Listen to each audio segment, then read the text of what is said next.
उत्तर प्रदेश राज्य सूचना आयोग के नवीन सॉफ्टवेयर और मोबाइल ऐप के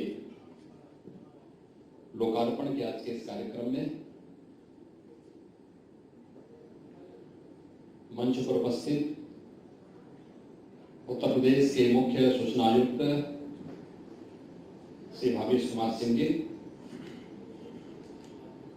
राज्य के हमारे सभी राज्य सूचना आयुक्तगण, अन्य सम्मानित अतिथिगण, उपस्थित महानुभाव और बहनों और भाइयों, उत्तर प्रदेश राज्य सूचना आयोग को अपने इस नवीन सॉफ्टवेयर और मोबाइल ऐप के लिए मैं हृदय से बधाई देता हूं।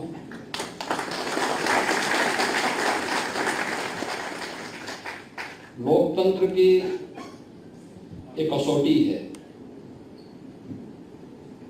कि जनता का शासन है तो जनता को त्वरित एवं समयबद्ध तरीके से न्याय प्राप्त हो सके, भ्रष्टाचार मुक्त व्यवस्था मिल सके, पारदर्शी शासन की व्यवस्था वह केवल भाषणों का मुद्दा न बने बल्कि व्यवहारिक धरातल पर भी उसे हम सब देख सकें।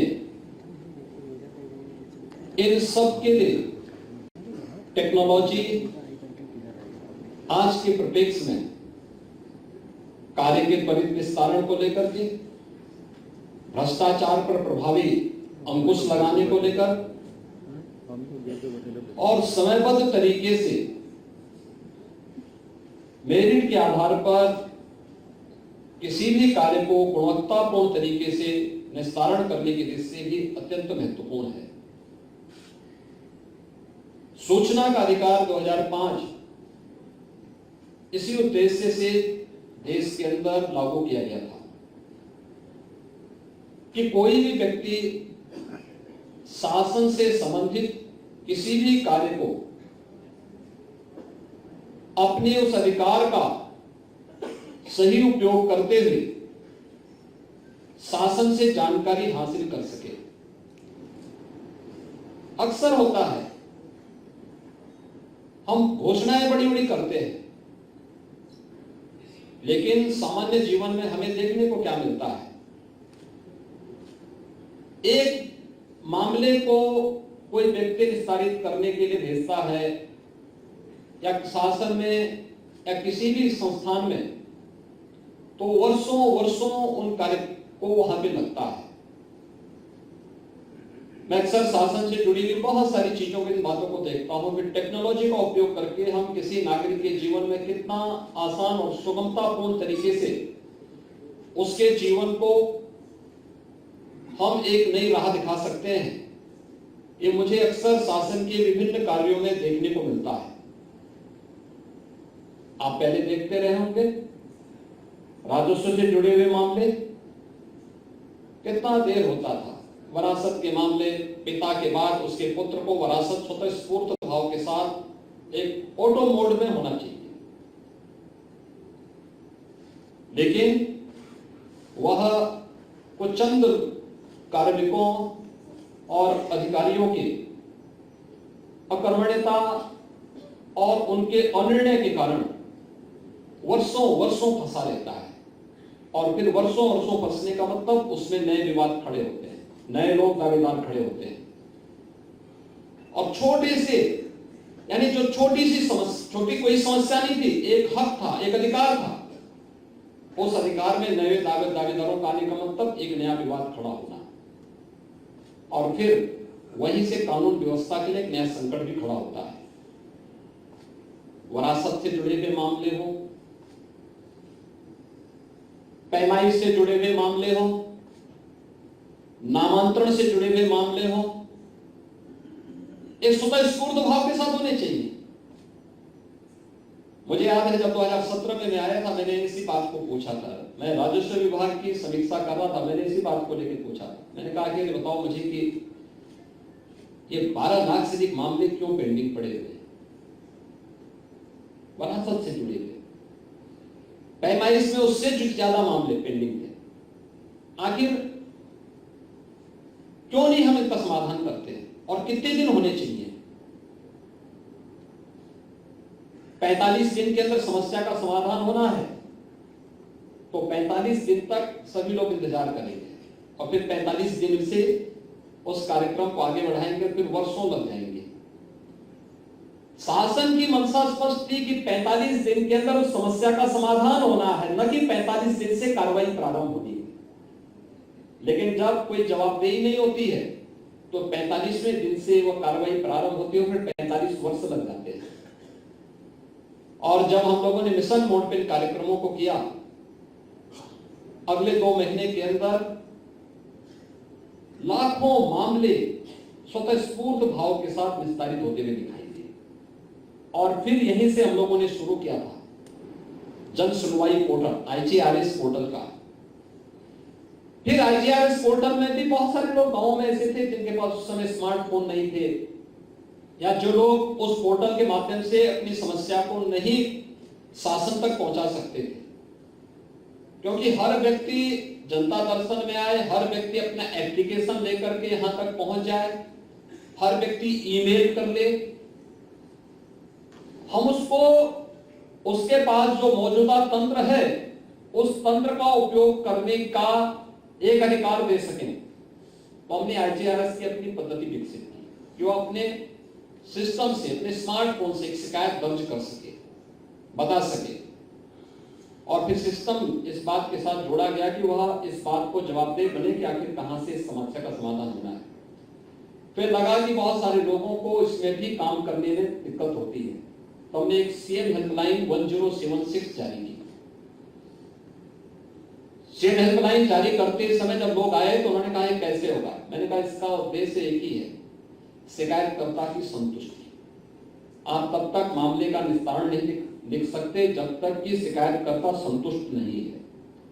हाँ, हमें मेरिट जरूर तय करनी है कि उसकी शिकायत अगर सही है तो समस्या का समाधान होना चाहिए और उसमें शिकायतकर्ता की संतुष्टि होनी चाहिए।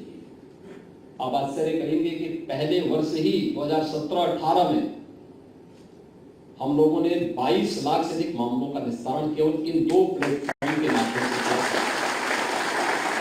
22 लाख से अधिक मामलों। पब्लिक के संतुष्टि का लेवल जब बढ़ता है तो यही ईज ऑफ लिविंग होता है। ईज ऑफ लिविंग का रास्ता यहीं से प्रारंभ होता है। एक बिजनेसमैन और एक व्यवसायी का जब संतुष्टि का लेवल बढ़ता है तो यही आपके ईज ऑफ डूइंग बिजनेस की कार्य पद्धति को गुणवत्तापूर्ण तरीके से मेरिट के आधार पर आगे बढ़ाने का कार्य करता है। और यह हमें जीवन के हर एक फील्ड में दिखा के करना होगा। टेक्नोलॉजी मौजूद है, उस टेक्नोलॉजी का उपयोग करते हुए अगर हम कार्य करेंगे तो स्वाभाविक रूप से उसके परिणाम भी हमारे सामने आएंगे। और इसमें हम दोनों चीजें कर सकते हैं। एक सॉफ्टवेयर को हम इस तरीके से तैयार कर सकते हैं कि जो पेशेवर लोग हैं, जो केवल दूसरों को परेशान करने के लिए किसी कानून का दुरुपयोग करते हैं, उन पे भी लगाम लगाया जा सकता है। लेकिन एक जरूरतमंद को समयबद्ध तरीके से, पारदर्शी तरीके से उसका अधिकार दिलाने में भी हम अपना योगदान दे सकते हैं। और ये बहुत आसानी से हो सकता है। इसके बहुत सारे उदाहरण हैं। आपने देखा होगा उत्तर प्रदेश के अंदर खाद्यान्न घोटाले चलते थे, बड़े बड़े खाद्यान्न घोटाला होता था। जिले के जिला गरीबों का खाद्यान्न उठा दिया जाता था। मुझे याद है जब मैं मुख्यमंत्री बना था उससे 3 महीने पहले मुझे कुछ जनपदों का दौरा करना पड़ा था एक सांसद के रूप में, क्योंकि वहां पे भूख से मौतें हुई थी। और मुझे याद है जब मैं चुनाव के दौरान मैं दिल्ली से एक इंडियन एयरलाइंस की फ्लाइट से आ रहा था, तो मेरे बगल में उत्तर प्रदेश के तत्कालीन प्रमुख सचिव खाद्य मेरे साथी बैठे हुए थे। कोई परिचय नहीं था, लेकिन उन्होंने मुझे परिचय दिया, अपना विशेष कार्ड दिया। उन्होंने कहा कि मैं उत्तर प्रदेश में खाद्य का प्रमुख सचिव हूं। तो मैंने कहा राशन की व्यवस्था को आप ही देखते हैं, पब्लिक डिस्ट्रीब्यूशन सिस्टम को आप ही देखते हैं? उन्होंने कहा हाँ। मैंने कहा ये भूख से मौतें फिर क्यों हो रही? उन्होंने कहा नहीं, कोई मौतें नहीं हो रही। मैंने कहा देखो 2-3 जनपदों में तो मैं स्वयं होकर के आया। खैर उन्होंने नकार दिया, तो मैं बाकी कुछ पूछ भी नहीं सकता था। खैर उसके एक सप्ताह के बाद ही मैं ही मुख्यमंत्री बना, तो मैंने उनको फिर बुलाया। मैंने कहा उस दिन फ्लाइट में हम दोनों साथी थे ना, उन्होंने कहा कि चुपचाप थे। मैंने कहा कि भूख से मौतें हुई हैं, मैंने अपनी आंखों से देखा है, और मैं उन जनपदों का दौरा किया हूं, परिवारों से मैं मिला हूं। ये भूख से मौतें क्यों? सरकार के पास खाद्यान्न है, सरकार ने पर्याप्त मात्रा में राशन कार्ड जारी किए हैं। तो मैंने उसी दिन हर जनपद की टीम बनाई थी। 80,000 राशन जो हमारे पास फेयर प्राइस शॉप्स हैं, 80,000 से अधिक है। और मैंने कहा एक साथ 80,000 राशन की दुकानों में छापेमारी होगी। एक साथ हमने एक दिन में सभी दुकानों में एक साथ छापेमारी की थी। 30 लाख फेक राशन कार्ड हमें प्राप्त हुए थे, जिनके नाम पे राशन निकलता था लेकिन किसी जरूरतमंद को राशन नहीं मिलता था। तो ये हमारे पास एक रिकॉर्ड हो गया। रिकॉर्ड होने के बाद फिर हमने कहा कि हम लोग इलेक्ट्रॉनिक सेल मशीन लगाएंगे, ई-पॉस मशीन लगाएंगे। इस मशीन के द्वारा हमारा सॉफ्टवेयर हमें हमारे डैशबोर्ड में बता देगा कि किस राशन की दुकान में मशीन के साथ छेड़छाड़ हो रहा है, कहां घटतोली हो रही है, कहां मशीन को बाहर ले जाया जा रहा है। और लोगों ने पहले थोड़ा दिखाने का प्रयास किया कि साहब ये अन्याय है, बड़े बड़े लोग इसमें कूदे। हमने कहा अन्याय ये नहीं, अन्याय वो था जो किसी गरीब के हक पे टाका डालता था। ये 30 लाख फेक राशन कार्ड उसके प्रमाण। दोनों कार्यक्रम एक साथ चलाए, एक तरफ मशीन लगानी शुरू की और दूसरी तरफ जरूरतमंदों को राशन कार्ड भी उपलब्ध करवाए गए। और आज मुझे बताते हुए प्रसन्नता है, मैं कह सकता हूं, दावे के साथ कह सकता हूं कि उत्तर प्रदेश का पब्लिक डिस्ट्रीब्यूशन सिस्टम देश के अंदर सबसे उत्कृष्ट कोटि का है। आज के दिन में मैं कह सकता हूं कि 96% से लेकर 98% लोग उत्तर प्रदेश की फेयर प्राइस शॉप में अपना खाद्यान्न प्राप्त करते हैं, बिना किसी घटतोली के, बिना किसी देरी के उन्हें यह प्राप्त होता है। और इसका हमें भी लाभ हुआ। राज्य सरकार को 1200 करोड़ रुपए की सालाना बचत भी हुई।